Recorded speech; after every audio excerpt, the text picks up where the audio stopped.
Meus irmãos, paz do Senhor a todos. Mais um dia, né?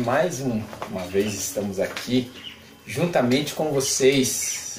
Mais uma oportunidade que estamos tendo de estar ministrando mais uma aula, né? Falando mais um assunto maravilhoso. Nós vamos falar dessa vez da lição de número 10. Lição maravilhosa. Nós estamos aqui numa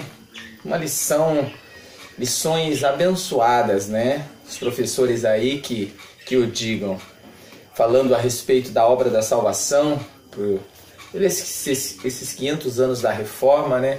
Então nós estamos tratando a respeito das nossas doutrinas, né? E nada melhor do que falar a respeito do processo da salvação, que é o tema da nossa lição desse trimestre, né? E nós estamos aqui com essas lições, já estamos quase perto, né? Lição de número 10, ainda temos mais 3 lições para nós concluirmos, né, as nossas lições aqui. Mas essa lição que nós vamos tratar nessa semana é a lição de número 10, falando a respeito do processo da salvação. Mas antes de eu entrar aqui, gostaria de agradecer aos nossos amigos, a todos os nossos amigos que têm estado conosco, têm deixado o seu comentário. Muito obrigado você que tem nos dado suas dicas aí, alguns irmãos nos dando algumas dicas. Muito obrigado, continue conosco, não esquece, deixa o seu comentário, a gente vamos estar respondendo, deixando lá o nosso joinha, deixando o coraçãozinho lá, porque a gente estamos gostando, né? E estamos respondendo na medida que vocês vão colocando aí, cada um vai colocando a sua colaboração aí no nosso canal. Não esqueça de deixar o seu like, né? Deixa lá o seu like, e aquele que não é inscrito no canal,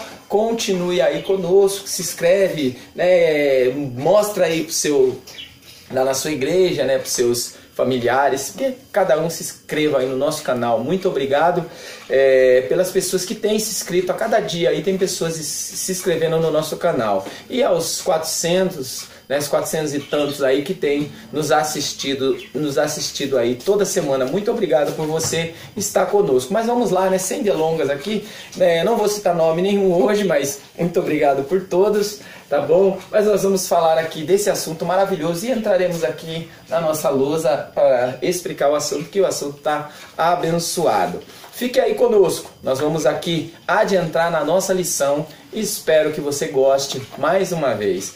Processo da salvação.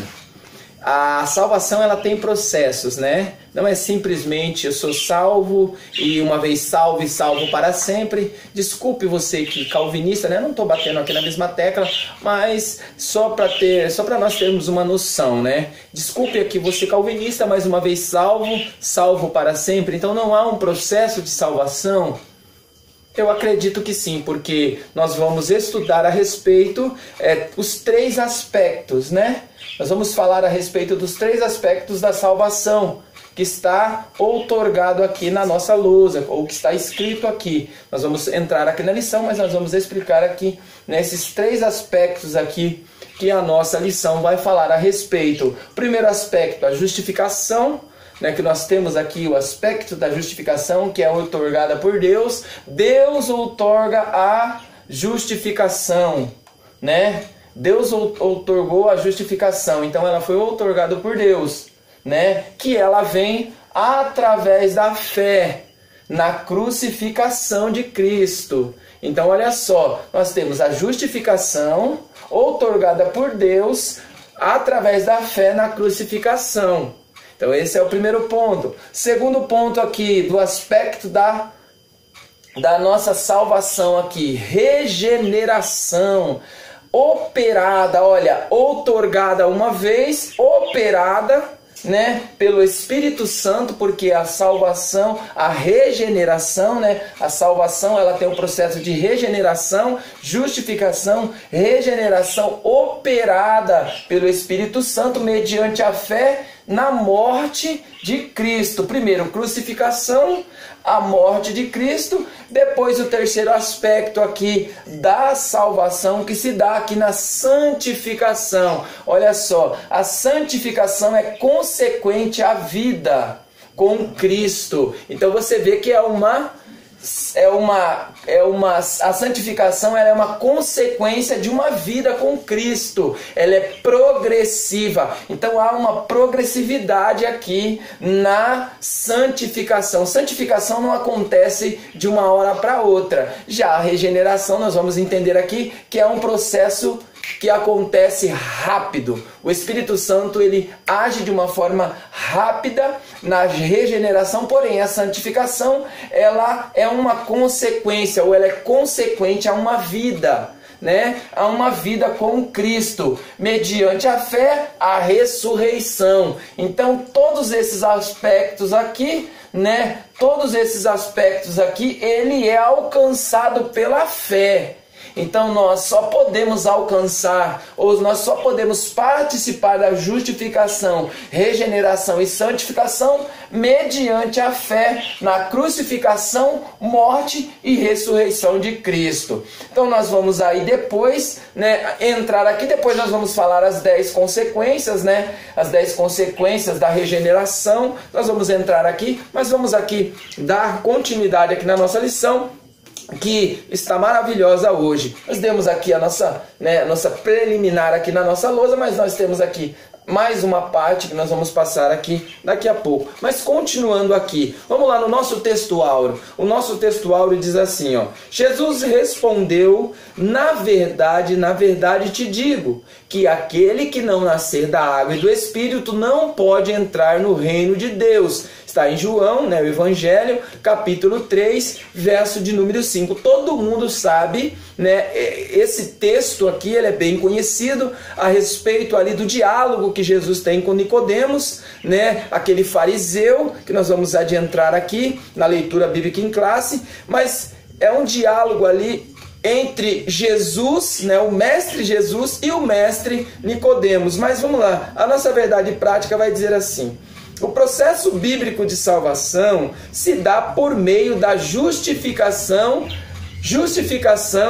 regeneração e a santificação. Então nós temos esses aspectos aqui que dá a respeito, né, do aspecto bíblico aqui para a salvação. Então nós vamos entender biblicamente dentro desses 3 aspectos aqui. Então a Bíblia não foge desses 3 aspectos aqui. É outorgado, operado e consequente, né? E devido à consequência da nossa vida com Cristo. Vamos lá, a nossa leitura bíblica em classe vai dizer assim: e havendo, João, no Evangelho de João, capítulo 3, verso de 1 a 7. Primeiro, e havia entre os fariseus um homem chamado Nicodemos, príncipe dos judeus.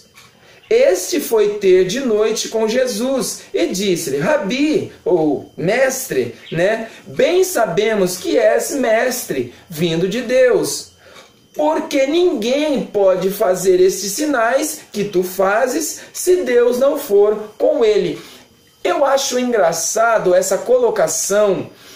Nicodemos aqui, ele fala, ou ele dá essa falácia com Cristo, ou essa conversa com Cristo, ele fala algo aqui interessante. Olha só: este foi ter de noite com Jesus. Primeiro ponto, se ele tinha convicção de que Jesus era mestre e ele era vindo de Deus, por que ele vai até Jesus durante a noite?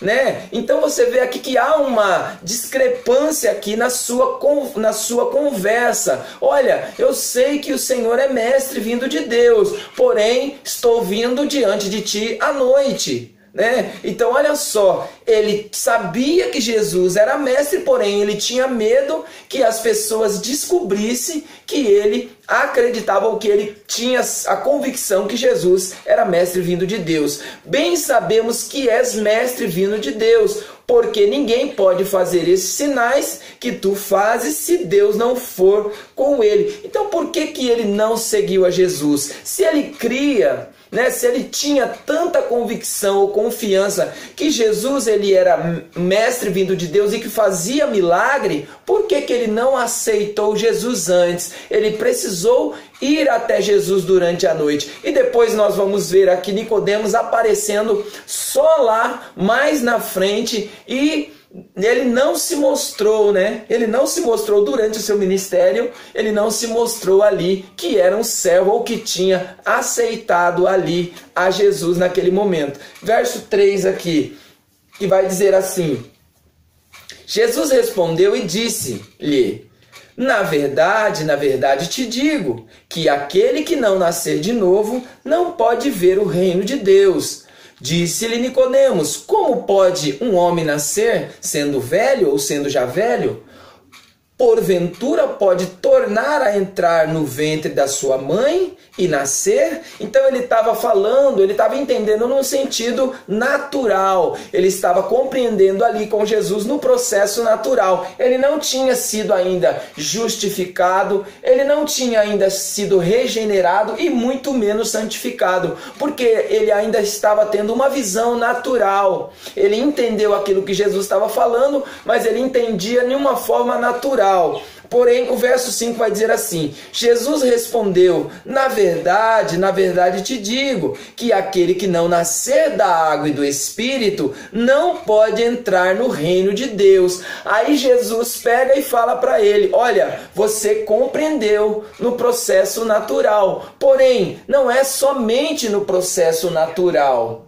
Você precisa ser regenerado, você precisa ser santificado e justificado. Então, aí no verso 6 vai dizer assim: o que nasce da carne é carne. Olha, o que nasce naturalmente é natural. Aquilo que vem do natural é natural. E o que é nascido do Espírito é Espírito. Então Jesus estava colocando para ele: olha, há uma diferença do processo natural para o processo espiritual. Então você não adianta somente você nascer da água ou você ser batizado. Você precisa também nascer do Espírito. Então você precisa ser regenerado. Não adianta você apenas ser justificado, você ser diante de Deus justo. Não adianta somente ser justo, porque ser justo diante de Deus é você passar pelo tribunal e você não sofrer mais condenação pelos pecados que você cometeu. Porém, precisa da regeneração. Não te maravilhes, verso 7, não te maravilhes de ter dito: necessário vos é nascer de novo. Então vamos lá, continuando aqui, a nossa introdução, ela vai dizer assim, né? Aí nós comentamos aqui e damos continuidade nos nossos aspectos aqui, ou as consequências. Vamos lá. O processo de salvação na vida do crente se dá em 3 aspectos. Três aspectos na justificação outorgada por Deus, foi aquilo que eu disse, né? A justificação outorgada por Deus, mediante a fé, na regeneração operada pelo Espírito Santo, na santificação como consequência de uma vida com Cristo. Então a santificação, ela é no Antigo Testamento, você não via com essa palavra santificação, você via o termo ser santo ou ser separado, que no termo original significa separado ou aquele que foi escolhido, né? No caso você vê Jesus, né? O Messias, aquele que veio, aquele que era santo. Então você vê que a santificação no caso do ser humano é consequente à vida com Cristo. Então ela vem no sentido progressivo. Então não há santificação, né, sem uma vida progressiva com Cristo, ou sem se converter todos os dias. Nós estudamos na lição passada a respeito da conversão, voltar a fazer, ou você pegar um caminho errado,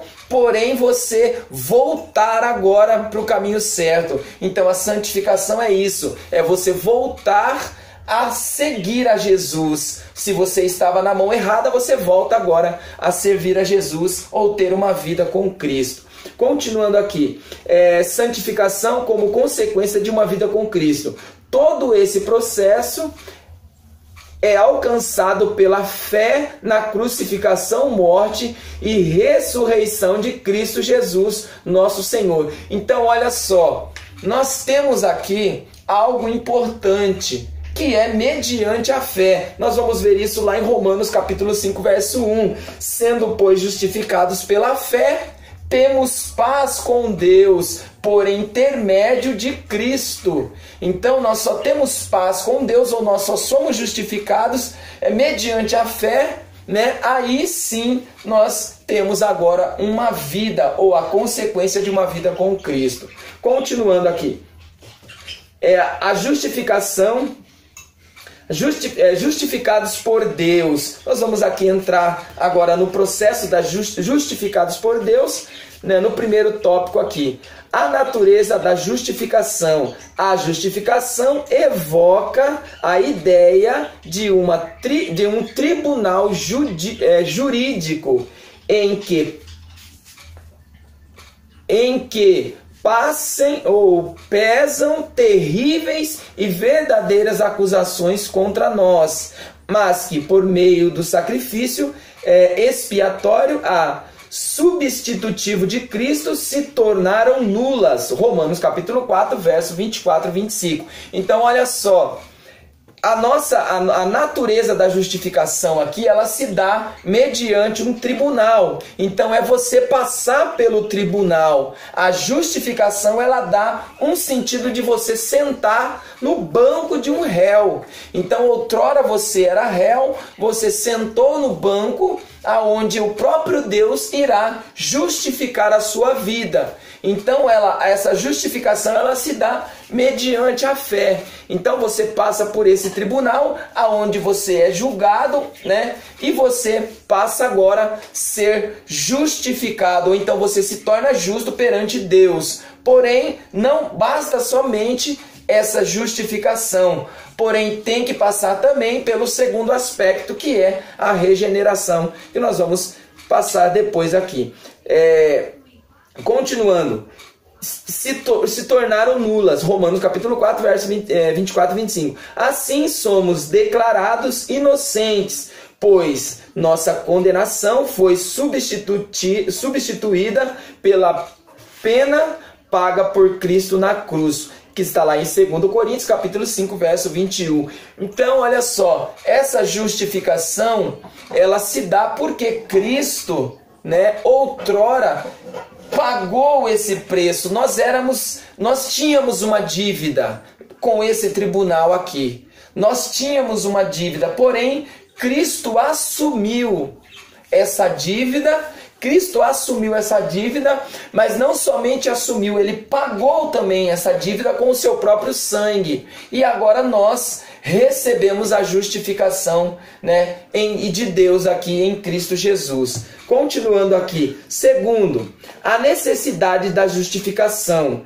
A necessidade da justificação é para que nós encontremos justos e santos, ou encontremos justos e santos diante de Deus, a fim de que sejamos participantes das bênçãos da salvação, e para que o diabo não acuse o crente dos pecados que Cristo perdoou. Romanos capítulo 8, verso 33 a 34. Então olha só, o diabo, ele quer nos acusar a todo momento. Então o diabo, ele quer nos acusar, porque ele tem esse nome, né, ou codinome, acusador. Então o diabo, ele faz nos acusar, porém em Cristo nós somos justificados. Então não há condenação. O apóstolo Paulo, ele vai falar que nenhuma condenação há para os que estão em Cristo Jesus. Por quê? Porque nós somos justificados nele.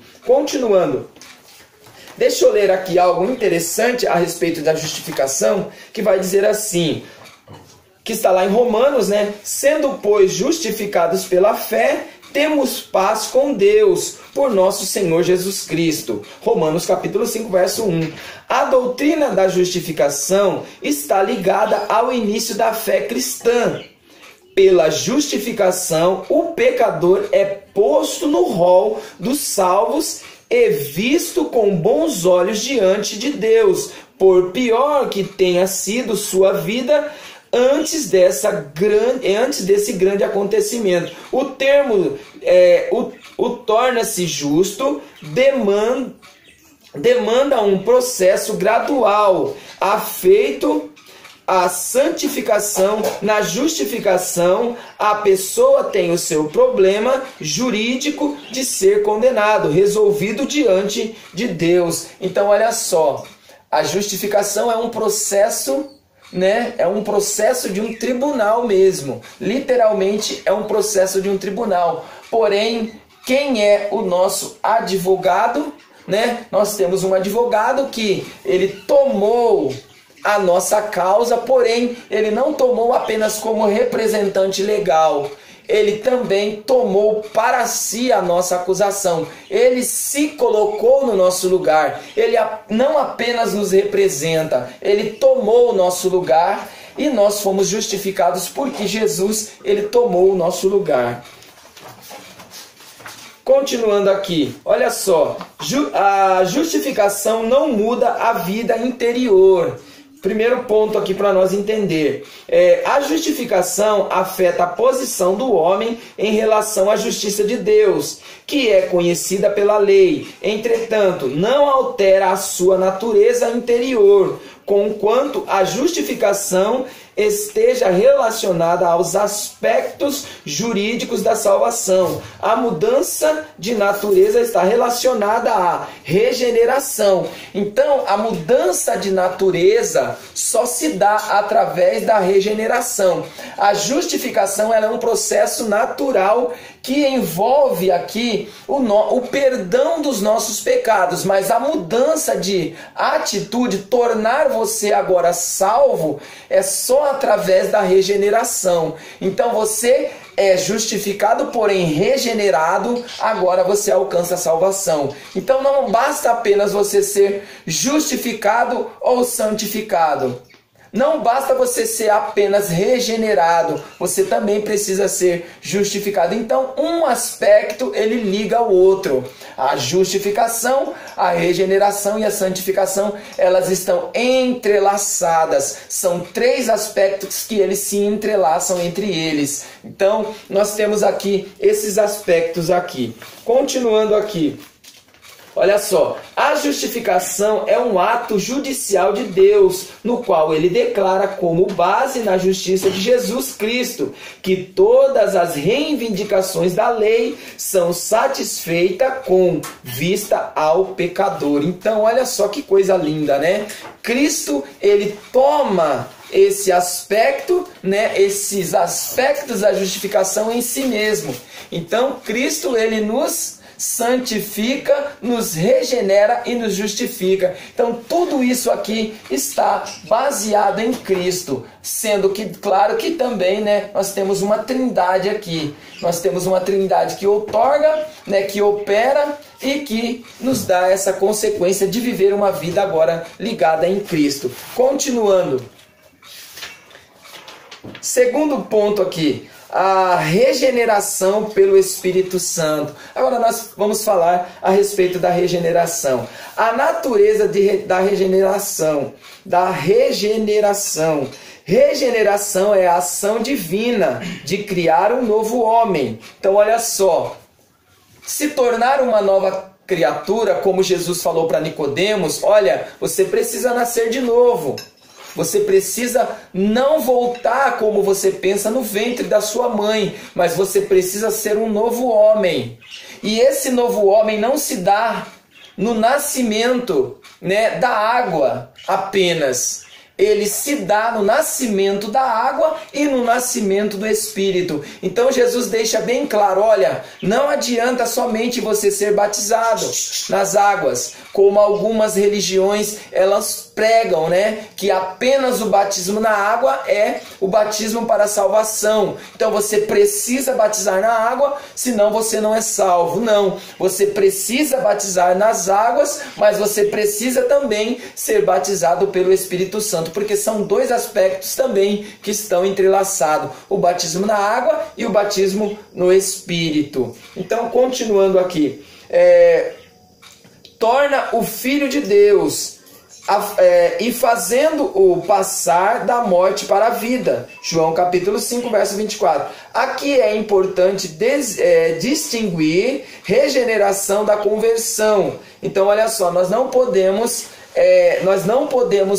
deixar entrelaçar a regeneração fazendo passar a morte para a vida. Aqui é importante distinguir regeneração da conversão. Então não dá, para nós entender regeneração como conversão. Então conversão é você voltar atrás. Regeneração é algo que o Espírito Santo faz em nós. Então você pode se converter. Você pode voltar atrás naquilo que você fez, ou se arrepender, o mais certo. Você pode se arrepender, porém, a regeneração, quem vai fazer em sua vida é o Espírito Santo. Então, olha, a fé, ela nos faz nos arrepender. A fé traz arrependimento, mas regeneração quem traz é o Espírito Santo, porque é Ele que nos muda. Automaticamente o Espírito Santo nos transforma. Vamos lá, continuando aqui. A necessidade da regeneração.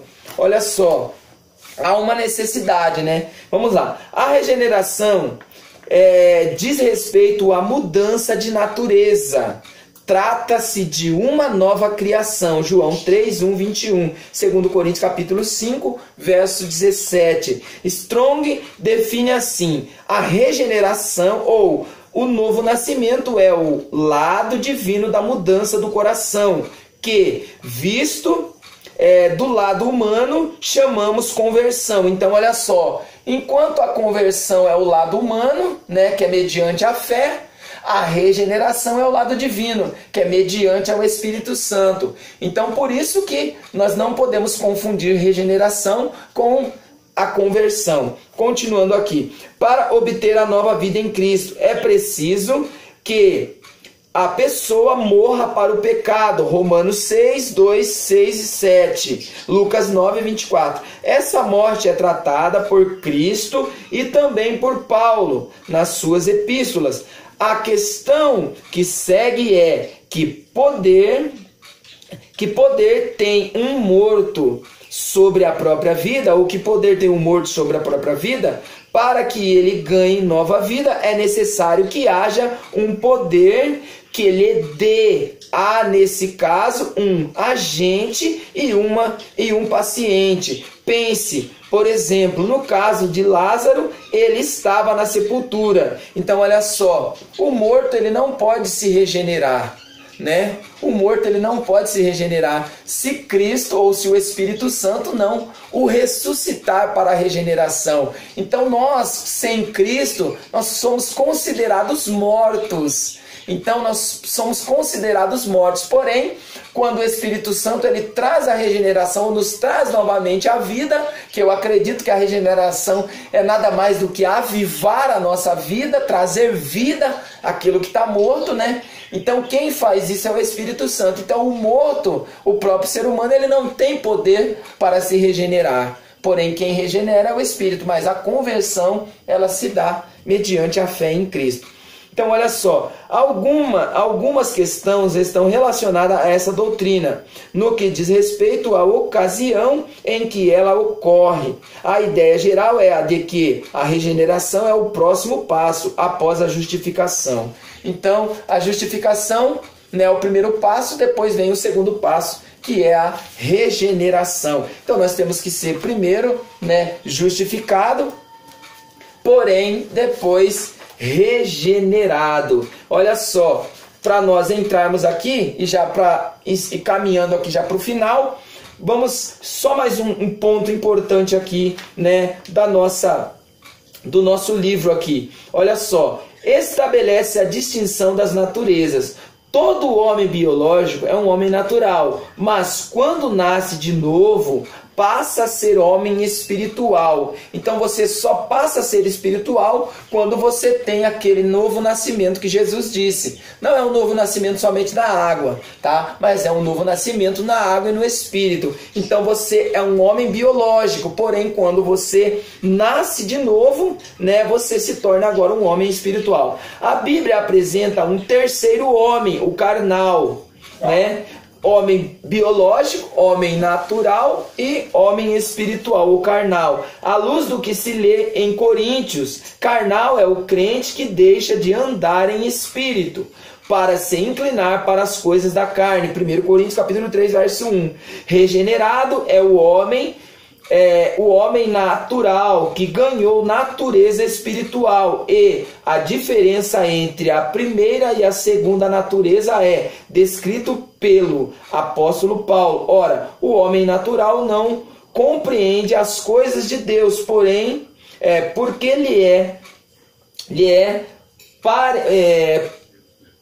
natural, não compreende as coisas de Deus, porque lhe parecem loucura. Então, para o homem natural, as coisas de Deus é loucura. Então, nós temos dentro de nós, né, o ser humano, aquele ser humano que é espiritual e aquele que é carnal. Então, o apóstolo Paulo, ele fala, olha, o bem que eu quero fazer, esse eu não faço, porque ele estava falando a respeito do homem carnal. O homem carnal queria, porque a sua natureza era uma natureza espiritual e uma natureza carnal. Então aquele homem carnal, ele queria fazer as coisas da carne, mas o homem espiritual, ele pende para as coisas do espírito. Então o próprio apóstolo Paulo, ele vai falar, olha, miserável homem que sou, quem pode me livrar do corpo dessa morte, a não ser Jesus Cristo, né? Então a regeneração é isso.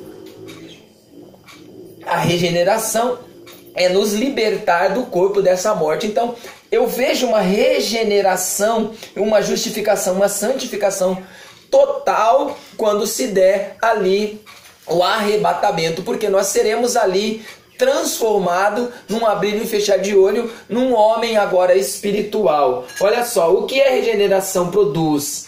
Estabelece a distinção das naturezas, garante o domínio sobre a carne, capacita o crente a vencer o mundo, afasta do pecado, produz o amor e conhecimento de Deus, capacita o crente a prática da justiça. Então isso daqui se dá na regeneração, o homem regenerado, né, que nós iríamos passar aqui. São 10 aspectos, eu passei apenas 5, mas são 10 aspectos que vai falar a respeito disso. Olha, as 10 consequências no homem regenerado. Então olha só, primeira consequência,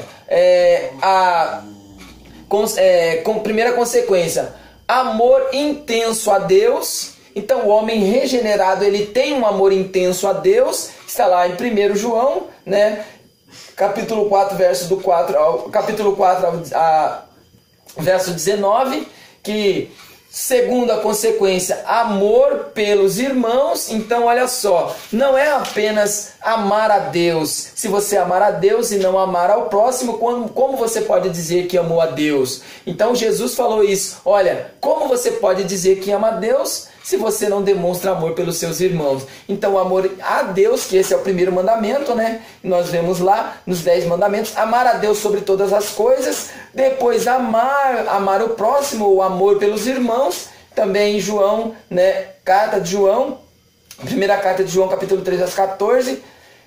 Terceiro, consequência, rejeição das coisas do mundo. Então, amor, rejeição das coisas mundanas. Continuando aqui, a rejeição, né, do mundo. Quarta consequência, amor pela palavra. Então você passa a amar a palavra. Você vê isso lá em Salmo 119, verso 103, o amor à palavra. E o próprio salmista, ele vai falar que lâmpada, né? Lâmpada para os meus pés é a tua palavra e luz para o meu caminho. Então, ainda além de amar a palavra, ela também se torna luz para o seu caminho. Aquele caminho que outrora era um caminho de treva, agora, pelo amor que você tem à palavra, ele passa a te dar agora uma luz. Quinto, amor pelas almas perdidas. Então olha só, num dos aspectos aqui, no segundo, amor pelos irmãos, e no quinto, amor pelas almas perdidas. Então você não basta somente amar os irmãos, né? Se você também não amar as almas perdidas. Romanos capítulo 9, verso de 1 a 3. Continuando aqui, 5, 6... o desejo de estar em comunhão com Deus, e adorá-lo, Salmos 42, 1 e 2. Sétimo, a vitória sobre o pecado. 8, o conhecimento da vontade de Deus. Então olha só, o regenerado, ele tem conhecimento da vontade de Deus sobre a sua vida. O 9, o testemunho interior do Espírito Santo. Então você precisa ser regenerado e ter o testemunho do Espírito Santo em sua vida.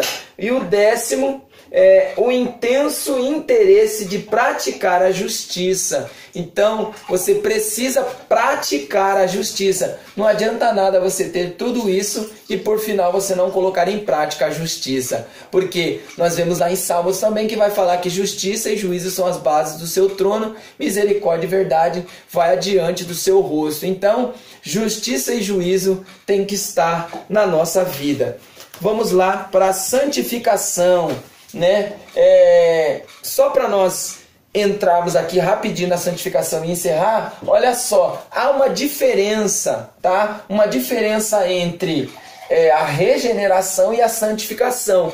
Qual é essa diferença? A regeneração é instantânea. Então o Espírito Santo, quando ele regenera o homem, né? Quando ele muda ou ele transforma o ser humano, né? Ele opera de uma forma instantânea. Então essa regeneração é uma forma instantânea de mudar o ser humano, né? Mudança mesmo, mudança de atitude, mudança de comportamento. Ele transforma o homem, que nem diz aí o ditado do mundo, da água para o vinho, né? Agora, a regeneração é instantânea, porém a santificação é progressiva. O que isso quer dizer? A santificação é progressiva. Porque a santificação ela é uma consequência de viver uma vida aos pés de Cristo.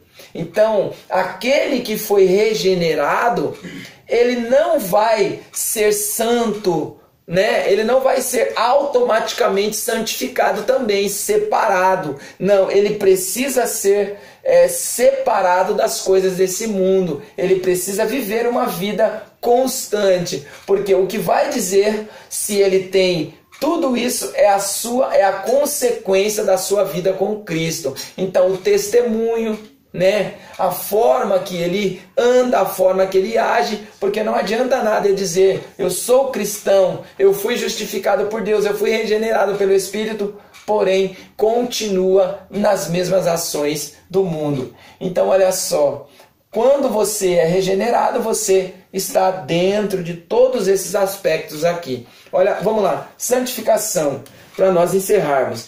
É preciso resgatar o sentido bíblico de santificação, compreendê-la em todas as suas implicações, buscá-la de modo crescente e desfrutar dos benefícios que ela pode trazer. Para entender bem a santificação e recorrermos ao seu significado, tanto no Antigo quanto no Novo Testamento, veremos também a sua origem primordial e a sua realização plena. A santificação fecha o ciclo da salvação. Então olha só, a santificação ela fecha essa tríplice aspectos aqui. Então a santificação ela é o fechamento desses aspectos aqui. Então olha, continuando aqui, é impossível alguém ser justificado e não ser regenerado, bem como ser regenerado e não ser santificado. A diferença entre regeneração e santificação é que a regeneração é instantânea e a santificação é progressiva. A regeneração independente da ação humana, enquanto que a santificação tanto depende da ação divina quanto do esforço humano. Então a santificação ela depende, logicamente, né, de Deus, do Espírito Santo, de Cristo, da Trindade, quanto também do esforço do ser humano. Por quê? Porque se nós não, pela fé ou pelo nosso livre-arbítrio, voltando novamente na questão, se nós não se separarmos ou não abandonarmos o mundo, né? Nós não temos esses aspectos. Então, nós temos esse esforço humano que ele também está vinculado com a santificação. Então, nós temos o livre-arbítrio para escolher a santificação ou a separação. Progressiva. A santificação é progressiva. 1 Tessalonicenses capítulo 3, verso 12, 4. No ato da conversão, somos declarados santos pelo Senhor. Mesmo assim, todos os crentes têm o dever de seguir a sua santificação, seguir a paz com todos e a santificação, sem a qual ninguém verá a Deus. Hebreus 12, 14. Embora Paulo diga que os crentes estão mortos para o pecado, ele mesmo reconhece que o pecado permanece na natureza humana de cada um. Por isso, aconselha-os a não renderem ao pecado. Romanos 6, 12 e 13. Olha só. Então, são os dois lados aqui, né? Os dois lados. O lado divino da santificação. A santificação é uma obra tão rica que envolve a Trindade. É a obra do Pai, e o mesmo Deus de paz vos santifica em tudo. É a obra do Filho, está lá em Tessalonicenses capítulo 5, 23, é a obra do Filho. Vós, maridos, amai vossas mulheres, como também Cristo amou a igreja, e a si mesmo se entregou por ela, para a santificar. Efésios 5, 25, 26, é a obra do Espírito Santo. Mas devemos sempre dar graças a Deus por vós, irmãos, amados do Senhor, por vos ter Deus elegido desde o princípio para a salvação em santificação do Espírito e fé da verdade. 2 Tessalonicenses capítulo 2, verso 13. O lado humano da santificação. O Novo Testamento todo exorta os crentes a uma vida de total devoção ao Senhor. Instinto na necessidade do esforço humano para se atingir o alvo da vocação cristã, que é Cristo. Esse é um preço compensador na eternidade. Colhermos os frutos de todo esse empenho. Então, nós temos aqui os dois lados, né, da santificação, o lado humano e o lado divino. Para nós concluirmos, a nossa conclusão vai dizer assim: convém que os crentes, como pessoas justificadas, regeneradas e santificadas, demonstrem ao mundo perdido por meio das consequências positivas que esse processo de salvação traz sobre a nossa vida, que somente Jesus pode salvar e transformar o pecador. Então, só Jesus, né? Só Jesus, ele pode transformar o pecador em uma nova criatura. Outrora nós éramos perdidos, agora nós somos justificados, regenerados e santificados em Cristo Jesus. Amém? Então, desde já, quero agradecer por você ter estado conosco até agora e continue conosco deixando o seu comentário, o seu like lá no nosso canal Escola Bíblica para Todos. Deus abençoe a vocês e fiquem todos na paz do Senhor. Amém.